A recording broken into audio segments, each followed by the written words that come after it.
Beautiful. So we have the blue. Oh, that's not the right color. Soon, Master Elf, you will enjoy the fabled hospitality of the dwarves. So much death. What can men do against such reckless hate?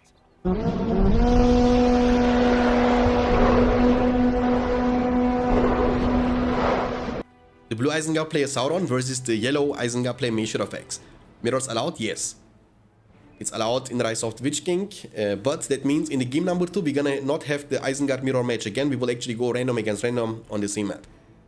Good evening, Pro Slice.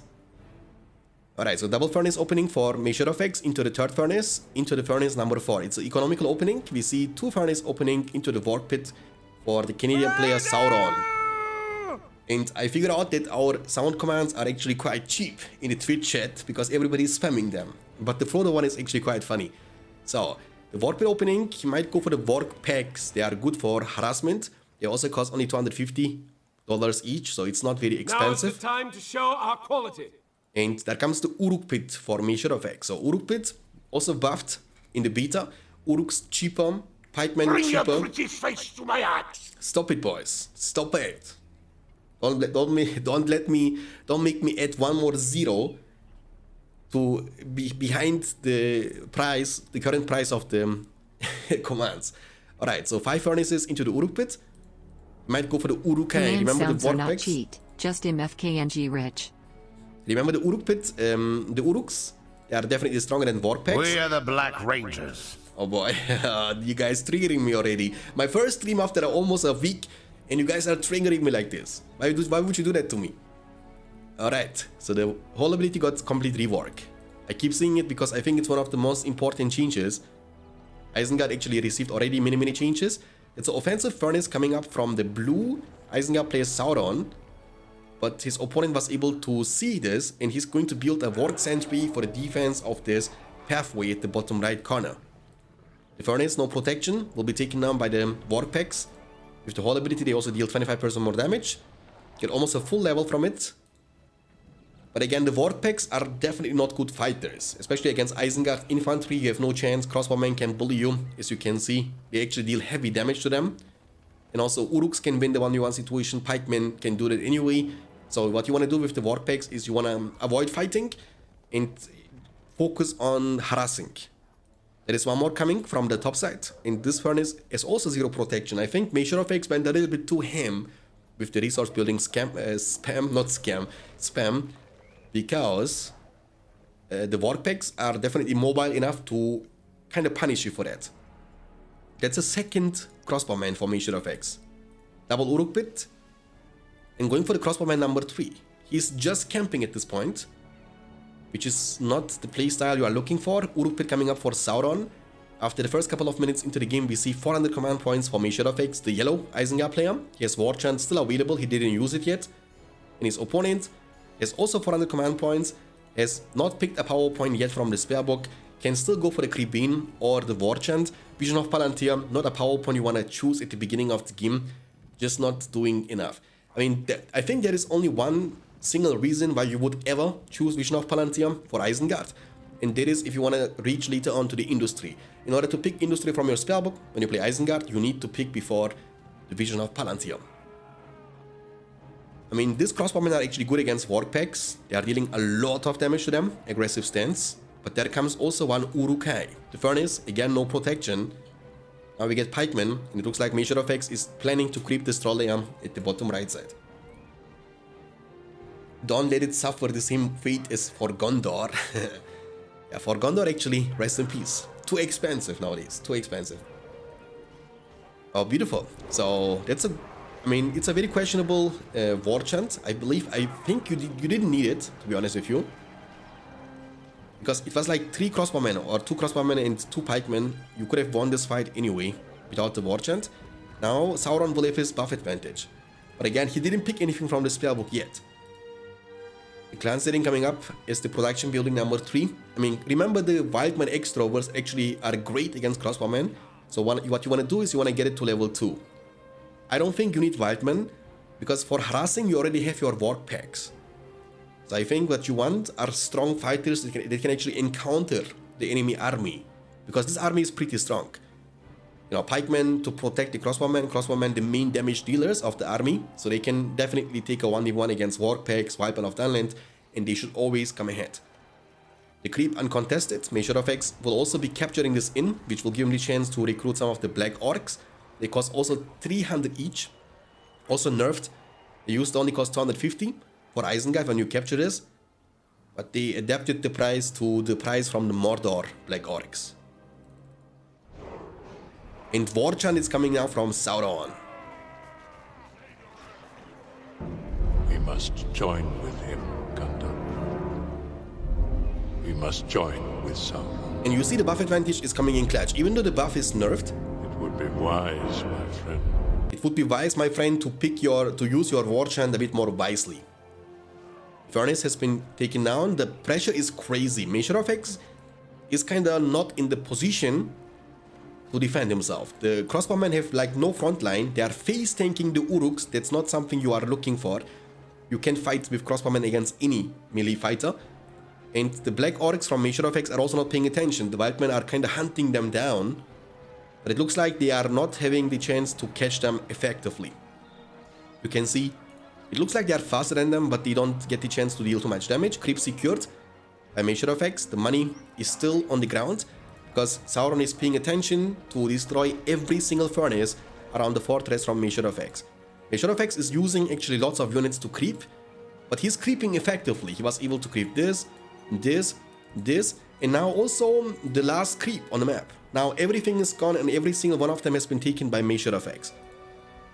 That's why he has 6 power points in the bank, but Sauron, because he was pressuring all the time, has actually 9 power points in his bank. So 10 power point will give you the chance to go for like a Weapon of Dunland summon, for example, or devastation, and then you can get either an eco boost or an army, which you can use to eventually deal tremendous amount of damage to your opponent. This army looks stronger than it actually is, because he has 2 crossbowmen and 1 pikeman. The pikeman is the only unit that can deal economical damage. Crossbowmen are not dealing damage to the buildings, and the second the pikeman is gone, the crossbowmen will get trampled down by the warg riders. So Measure of X definitely in a bad spot. He has barely anything left beside the Uruk pit around his fortress, and he's losing his map control. 8 power points versus 5, because Sauron went for the Kribin, which will give him the combat strength to debuff the enemy units, make them weaker, so you get to deal more damage. So this basically means nothing, but it means like 25% more damage for you, because you make them 25% weaker, so you take 25% less damage and you deal 25% more damage. The Uruk pit should be good, I think. I don't think the pikemen, they can kill it fast enough. That is coming a ballista expansion.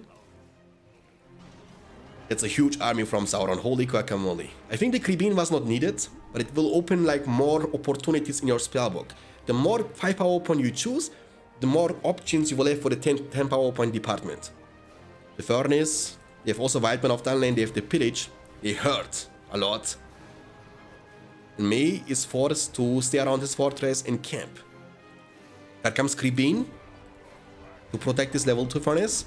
Remember, there is only 1 pikeman. If you kill the pikeman, there is no damage against the building. And Wildmen, for the fact that they can counter the pikemen.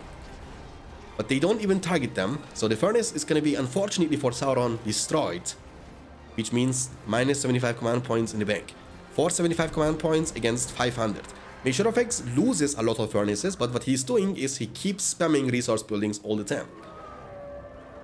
And I believe in this beta, the eco spam is way more rewarding. So basically, what you want to do is you want to have a builder and you want to just spam furnace all the time, you know? Okay, this one is very important. He shouldn't be losing this one, I think. Black orcs are dealing damage. Remember, once you go black, you never go back. And Sauron is not having any follow-up. He had like a phenomenal start into the game. He's destroying this inn instead of capturing him for himself. I believe inn is so rewarding for Isengard because you will get a chance to recruit the Black Orcs. They are very similar strong to the Uruks. And also with level 2 they have the Bloodthirsty. They will deal more damage. Yeah. But it looks like Measure of X will be losing this eventually. Let's see. Yes, he was able to capture this. Now we will see the Uruks, but they are level 3, right? With level 3 they have also the Bloodlust, which is a new ability in this version. So pretty similar to the Bloodlust here from the Orcs. But they need to be also level 2, yeah. So basically it's pretty much the same. But Uruks will be stronger because they have this and this combined. So they deal more damage here, they have more tankiness here. Devastation went for Sauron and also for Measure of X. Measure of X went directly to the Devastation. The money for Devastation was invested into the War Hero Sharku as a counter. I think Sharku is a phenomenal choice here because you can keep chasing now the enemy Warg Packs and Warg Riders, Sharku being quite tanky against them and also dealing massive damage. Remember, Sharku has the splash damage. It means whenever he hits, he is hitting very hard, like a truck, as you guys know. And you can easily get some levels. And the other player, the Blue Isengard player, Sauron, went for Lourdes. So Lourdes is definitely a better sportive hero. Sharku is a bit more situational hero that can offer you, in some certain situations, more help and more support compared to Lourdes. But Lourdes, of course, has a better skilling. I mean, the fact that you have leadership with Lourdes makes him already very, very strong. And whenever Sharku makes trouble and you are level 4, you cripple him, you throw your sword, you use Carnage, and he's gone. Sharku is actually a very unique hero because he cannot get dismounted. He's like one part, you know, his work and himself, they belong together. Unlike all the other mounted heroes like Eomer, Eowyn, Theoden, Faramir, Glorfindel, Arwen, this hero can't get dismounted. What's up, Son Goku? Inumara? Alright, the Furnace is going to be taken down. The Builder might be in trouble. Uh-oh. My wargs are hungry. He's prisoned. Oh, hello Darkness, my old friend. 700 command points available for Measure of X and 675 command points for Sauron. You see, Measure of X is spamming too many resource buildings. The command points are not giving you the information which is relevant because the furnaces are very close to each other. So the command points, yes, they are looking good, but the money income is definitely way better for Sauron. Because remember, the closer you build them next to each other, the less money you will get from this building. So yeah, he's keeping his command points high, but his eco isn't that good. But oh my goodness, he just killed a whole army of wargs. Sharku is hitting almost level 4. Level 7 unlocks the Man-Eater. I think with Man-Eater you can even 1v1 Lords with the Carnage, because this makes you so tanky. You get 100% more armor while you deal more damage. Carnage is about the damage output. So you don't get too much armor, which makes Lords more to an assassin rather than to a bruiser and fighter, you know? Like typical fighters are Aragorn, for example, with the Blade Master, or Rogash with the Rage of the North. But Azog and also Carnage from Lords or Fury from Gothmog are actually giving you like a huge damage boost, but your tankiness isn't being affected by these abilities too much, at least. I mean, the best ability, you know, when you think about Carnage or Fury, the Azog one is definitely better. Azog gives you like 40% armor, which is definitely better than what you get from the Carnage and the Fury from Gothmog. It's a very important level 3 furnace. Devastation is going to be available very soon for Measure of X, 9 power points in the bank, but he is still 5 power points behind his opponent. Black Orcs still getting recruited from the inn at the bottom right side. Almost 10 power points. 15 is, I think, going to lead you to the Fuel the Fires. So basically, when we get to the 15 power spike, it would mean that Isengard players should pretty much be, you know, super rich. They can do whatever they will become Bruce Wayne, you know, like Batman. You guys remember the scene in the Justice League film when Flash was asking Batman, and what's your superpower? And he was like, I'm rich, you know? That's what you're gonna be. Lourdes has been taken down, by the way, by Gothmog. By Sharku, I mean, sorry. Level 5.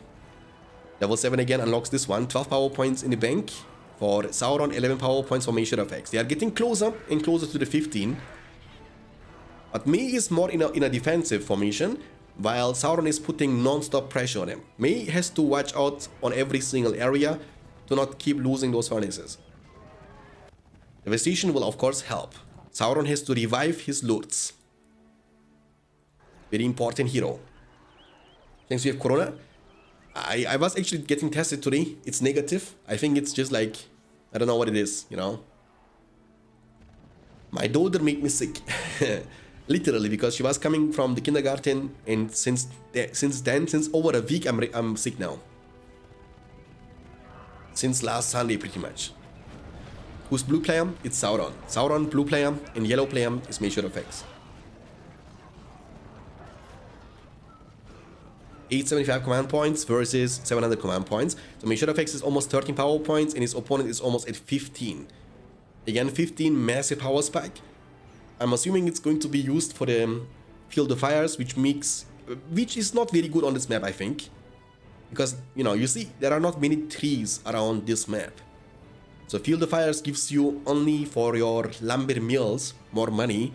But in order to harvest trees, you need trees to have around your map, in your map. Big fight, 15 power points unlocked now. Devastation is going to be available for the second time. Sharku diving in. The backline has no protection. Pikemen are a bit far away. Sharku can definitely deal massive damage here. Field of Fires unlocked from Sauron and will also be unlocked very soon from Mage Shadowfax. Sharku has to be careful. The pikemen, they one-shot you. He's almost level 6. Level 7 again unlocks the Mini-Eater, which gives him not only more damage, armor, but also recovery. He will heal up to full HP and can stay alive. Black Orcs await your command.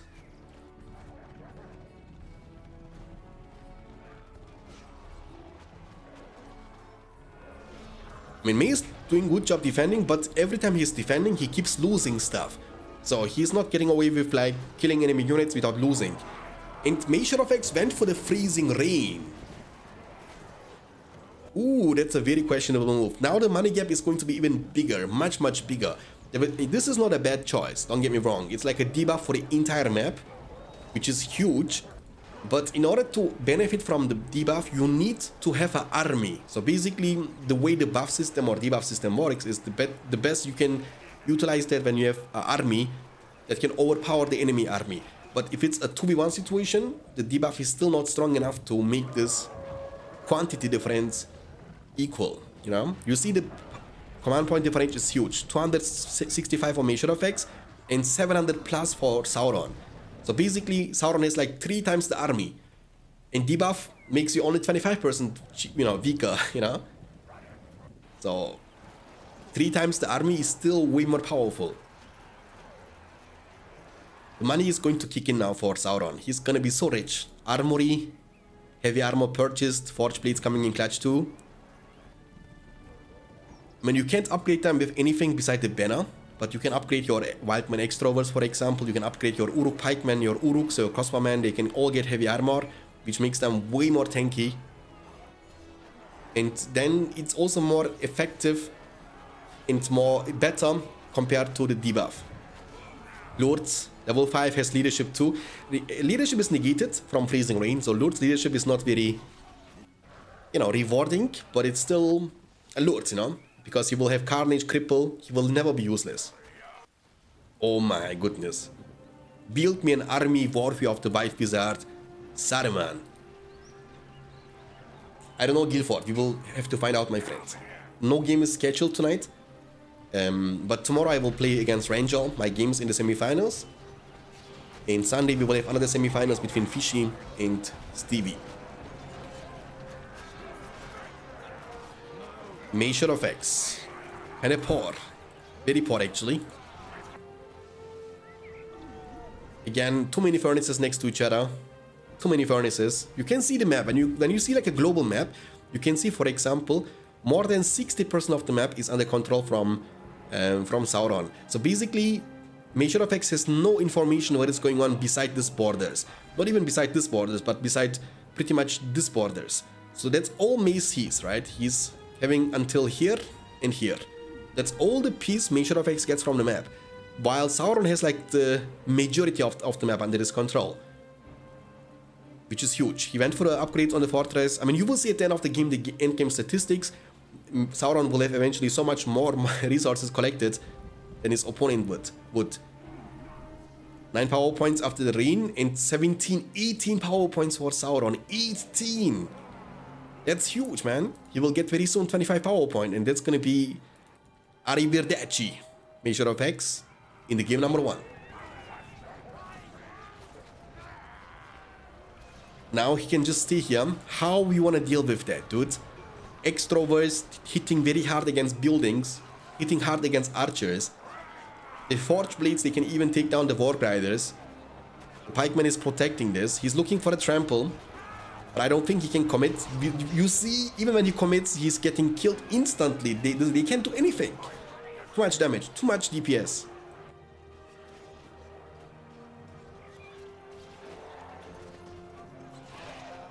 Lourdes level 6.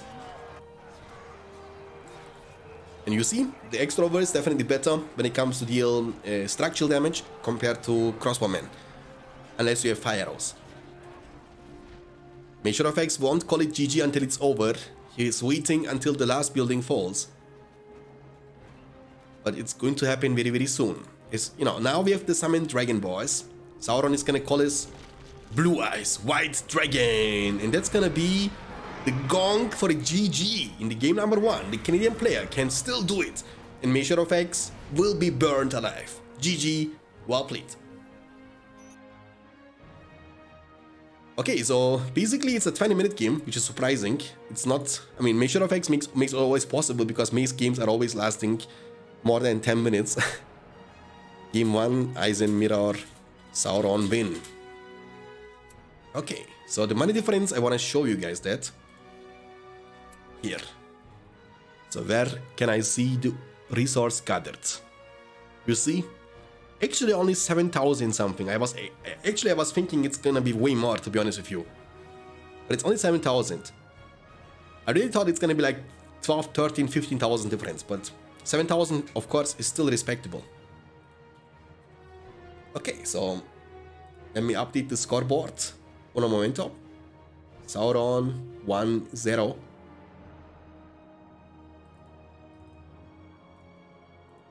And in the game number 2, we're gonna be on the same map.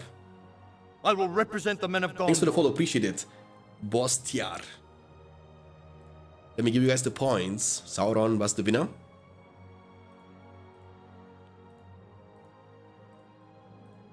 There comes the prediction for the game number 2.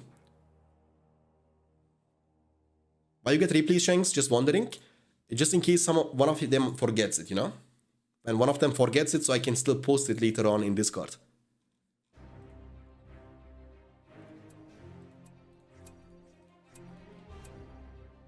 You know what I mean? Better safe than sorry, my friend.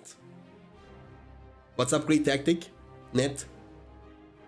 Kinky Pinky, if May wins, I will eat 2-year-old hot dogs I found in my fridge. Don't do this, my friend. Oh, great tactic just resetted his follow age. Nice. He was following for a year, 6 months and 18 days. Now he's following only since 1 minute. Nice. Oh, what am I doing? This is the map. To make the map more fun.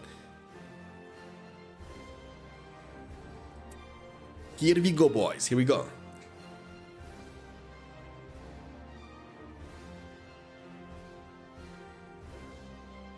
And the matchup for the game number 2 is going to be Isengard against Ingmar. Once again Isengard, but not Isengard Mirror this time. I think Ingmar is definitely a very strong faction. One of the strongest, if not the strongest faction in the beta we are using. They got quite a lot of buffs. But so did Isengard, so it's going to be interesting to see that. We have the red Ingmar player Measure of X versus the blue Isengard player Sauron. By same map, it's always like that. We get two games on each map. Double mill opening for Ingmar and double furnace opening for Isengard. So let's talk about the potential of this matchup, right? Ingmar has definitely a better early game because of the Hall of the Kingsmen, your diversity in your army choice with the Trollmaster, your ability that you can get mobile units on the field way sooner compared to Isengard. With the Wolf Den, you can turn your Trollmaster into the Wolf Riders. And Isengard can't do all of that simultaneously. Isengard can do this, but he needs a bit more time compared to Ingmar, right? But in the mid game, Isengard, I think that's the time for Isengard to shine. Numenorian coming to destroy you.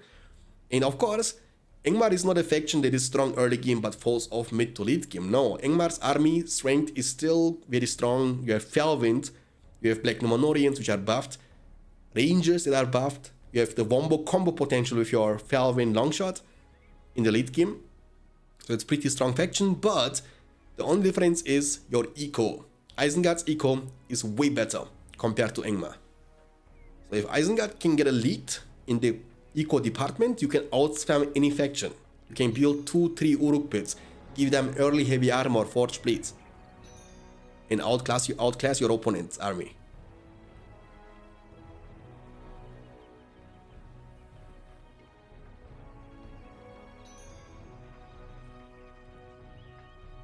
Yeah, we forgot about that one, to be honest. Yeah, we should actually swap this spot. That's right.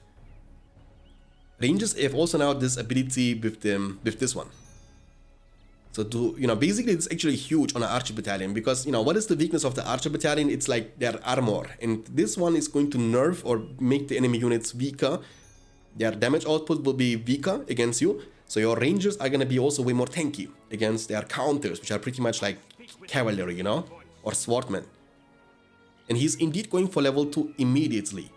300 you need to invest for that, but you will get the chance to recruit the Black Numenorians. There comes the Uruk-hai, but of course it's gonna delay your first unit, and that's going to be a big punishment. I mean, I don't think you can rush them. I mean, you can, but I don't think it's very good, because now you will actually lose a lot. You will be insta-demolishing this mill to get half the money back, but these Uruks, they won't stop here. He's at least going to creep, that's good. Nice micro from Measure of X. The troll is not very smart. It's always like fun to see this troll kind of acting weird, He doesn't know what to do. The Black Numenorians, they got nerfed and buffed at the same time, so they are not more expensive, but they are way stronger, way stronger. But 3 mills, dude. 1, 2, 3 mills. That's a lot. What can the Gundabad Orcs do against the Uruks? The answer is nothing. They can do nothing about them. So basically, Measure of X has a very bad start. But now let's see if the Black Numenorians can turn this game around. What you need to do is you need to invest now into them, I believe. This one. So basically, you need to buy banner first, because they need to be level 2 before they can buy this one. So basically, you need to invest 400 for the banner. So you need to upgrade every single one of them for 100 to get to level 2, which by the way is massive power spike because you unlock this one. But you see they are eating the Uruks alive. Not even close, man. Not even close. They are literally eating the Uruks alive. And this fight was not even a close fight. I want to see what is going to be a counter to them. Maybe Warg Riders. Because I don't think the Warg packs can contest it. Nor can the Uruks. So we will find out. The creep is going to be eventually secured by the Isengard player Sauron. The creep is getting taken down. But maybe he can steal the money. Let's see. But nah. The Wildmen, they have no chance against the Uruks. And I don't think Sauron will let you steal his money. Nope. Indeed, he's gonna get all the pieces. Black Numenorians are kind of chilling. They're not doing much. Again, they also cost a lot of command points. They cost 70 command points actually.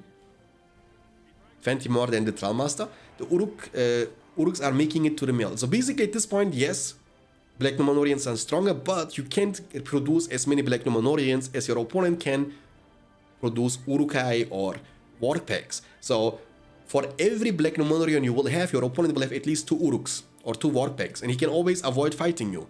Uruks are fast enough to disengage, so they can just focus on your buildings. Because that's the one thing about Rise of the Witch King. Oh my, the damage, dude, the damage, dude! He just one-shot the Uruks like crazy.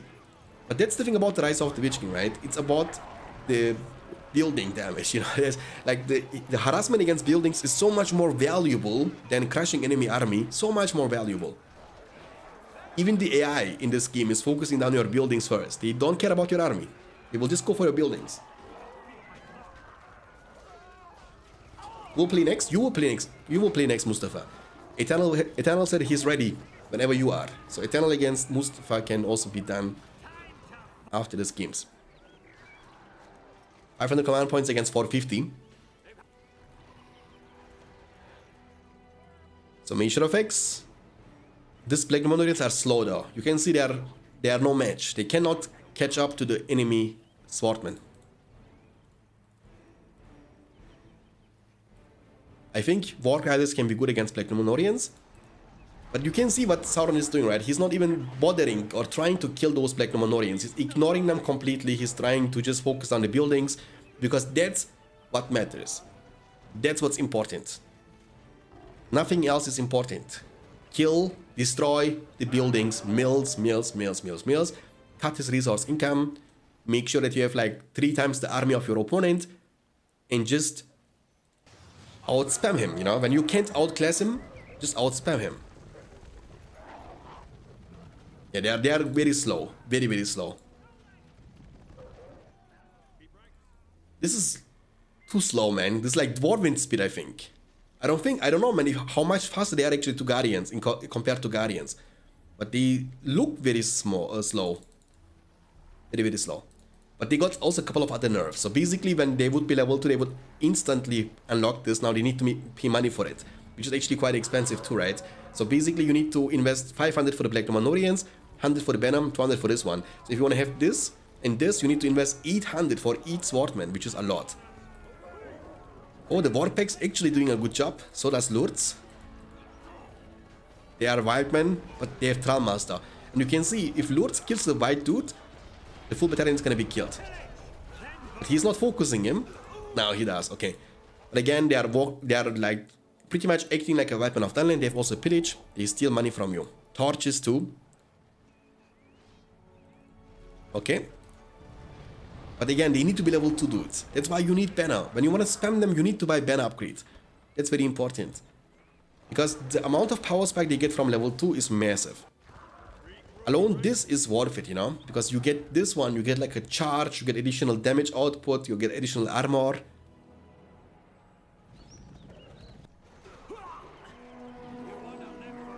So Isengard is growing rich, 725 command points versus 400 command points. That's actually a huge gap in the command points department. And again, Isengard is naturally more wealthy faction compared to Angmar. Angmar doesn't have too many money-making abilities, unless you have Voldor with the pillage, but that's pretty much it. Isengard can go for devastation as the pillage from Lords, Field of Fires, Industry, all that good stuff, lumber mills, which Angmar can't build. Vernus has been taken down.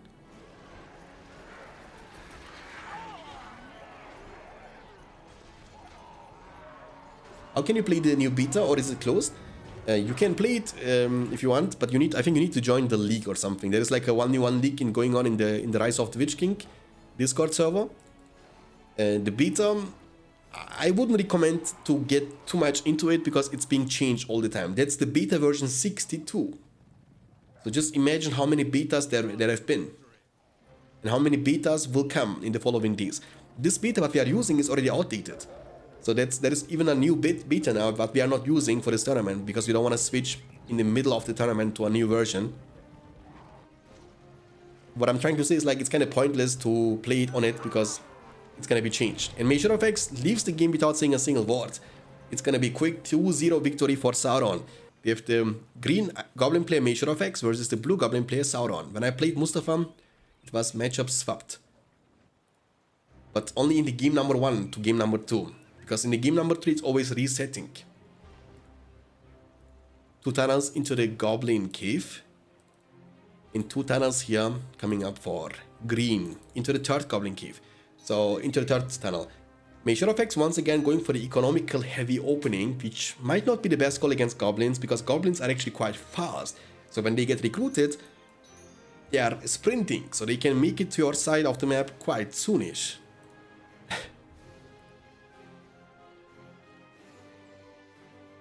Not completing. So 3 tunnels, 4 tunnels. And we will have Goblin Cave into the Goblin Warriors. No predictions? Oh, I forgot. Thanks for reminding me. Let me actually do this real quick.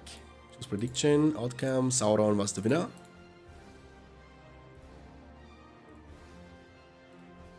Okay, you have 1 minute time starting from now, boys. My bad, I forgot about the predictions. Thanks for reminding me though. Okay, Goblin Cave number 2 coming up for Sauron, and at the same time you also see Goblin Cave number 1 into the Goblin Cave number 2 for Measure of X. So it's pretty evenish in the opening of the build order. The Goblin Cave was a bit sooner for Sauron, but it's nothing game changing. I think this matchup is much more macro-lastic, so in order to win this in a mirror match against Goblins, you need to be better in macroing.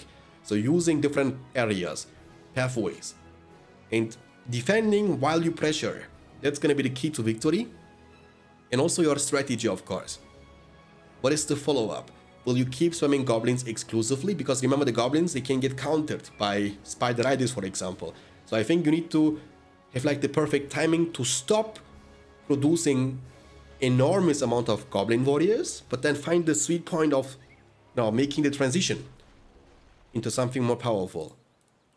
3 goblin caves against 2, but this tunnel is going to be taken down. Bad positioning with the tunnel. Remember, the rubble can rebuild itself over time, so if Sauron won't finish it, that's a goblin specific passive thing for the buildings. They're always leaving a rubble behind. And there comes the goblin cave number 3. So spam goblins all the time, boys. But you see, there are 2 tunnels coming up. Sauron and Measure of X are placing the tunnels next to each other, so they are aware what is going on. But you can see Measure of X is placing the tunnel. Oh, the builder! No, no, no, no, no, no, no, no, no! No! This hurts, actually. This really hurts. Dude, build is so important in this match. I mean, it's always important, but in this matchup it's even more important because you need a second builder. That means now Measure of X has to invest 500, which is a lot of money. You could get 5 goblin warriors for this amount of a builder, but most importantly, you lose your tempo and speed. And this matchup is about tempo and speed. So you having a builder less is already a huge handicap, and you are already 2-0 behind. So this is going to be this game in which Measure of X has to pop off. Has to. He has to play this out of his mind. And remember, that's the second mirror match we see. The first mirror match was Isengard mirror. That's the second one. So in mirror matches, you can't complain. You can't complain about the matchup either because it's mirror on a neutral host. You can't have more fair or more balanced matchup in this game.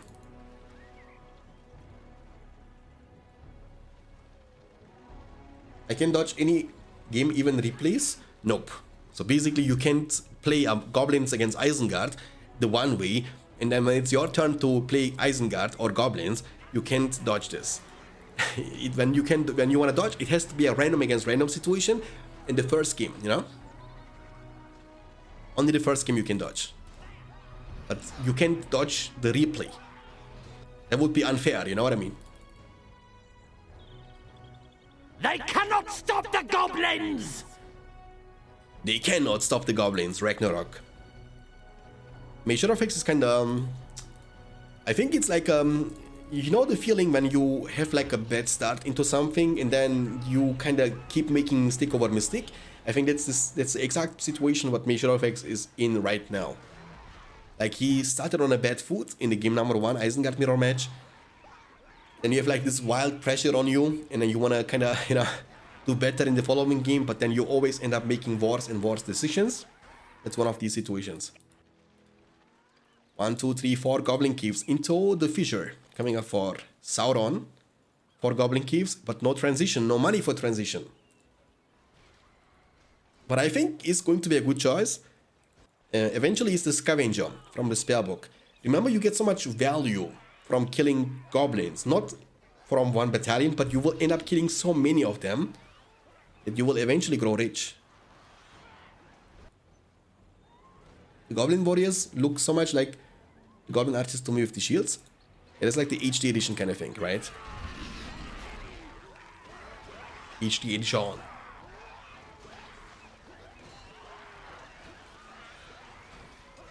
Look how many goblins. They cannot stop the goblins. Fissure level 2 incoming for the cave trolls. Yeah, cave trolls are the way to go. They are so good because you can kill massive amount of goblins if you are with the tree in your hands, but also you can, you know, bully the buildings, destroy them. Measure of X is playing too passive. He's down to 450 command points only. He has only Keith Bats and Warchant. His opponent has basically 4 power point advantage. That's kind of big, right? When you have like, it's like early game still. So 4 power points means you have like an extra spell from your spellbook. Almost.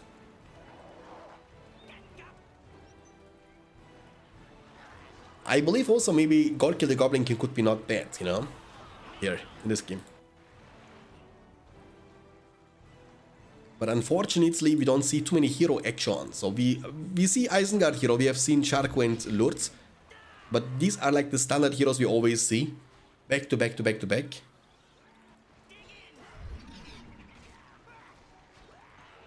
Oh, Sauron? Is he gonna lose the builder? Yes, he lost the builder to the poison. That's good from Measure of X. It's very good actually. He needed that one. He needed that one. Like those mistakes maybe can get Measure of X back into the game. How tragic. Cave Trolls. You got a Cave Troll. And Fissure is coming up a bit the lead, of course, for Measure of X. He's kind of, you know, low on resources. He can't keep up with the speed of the transitions with Sauron, at least not for now. There is Gollum lurking around, looking for the one ring. Never mind, he has the ring under his control. He's trying to hide it from his cousin. What was the name of the... What was the guy's name again, boys? Do you know, like, the guy Smeagol killed at the lake, at the river, to get the one ring? Deagle. Okay, yeah, true. Thanks for letting me know. Deagle. I don't think the R is in there, right? Deagle. Not like this? Deagle. Are you sure it was Dirgle? It was like this, I believe. I'm not sure either. Yeah, the Cave Troll, you can see, is doing a phenomenal job. So basically, in order to kill this dude, you need like a lot of archers. That's why trolls and monsters and creatures, flyers, are still so good against goblins. 10 power points in the bank for Sauron. Only 5 power points in the bank for Measure of X. 10 power point will give it a chance to get reinforcements, but he's gonna go for the Untamed Allegiance. So he will use it on the troll creep, which means he has now 2 troll cages, Fissure level 2, in this troll cage. He can get the cave trolls in double the speed, and in order to get advantage from this one, you get these trolls cheaper. They cost 100 less compared to the trolls you will recruit from your Fissure level 2. But most importantly, it's about the speed. Now you get simultaneously 2 cave trolls on the field at the same time, which Measure of X can never counter. You can see even one cave troll can put so much pressure. It's very hard to play against that. Oh, that's gonna be the end of the game, boys. What a performance from Sauron, though. Definitely going ham, going crazy.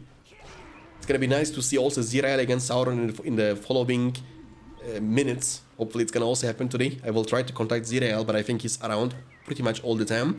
I'm just trying to get all the games from Sauron what we can in this today. So because he can't play other than until like after 11 PM, you know.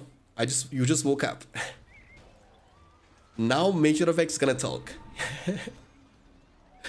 Now he's gonna talk. He's always like this. He's always like this. He's waiting until the game is over, then he's gonna find some excuses, blame and flame his opponent. What's up, Mateusz? I don't really care about the tournament at all. And then, GG well played.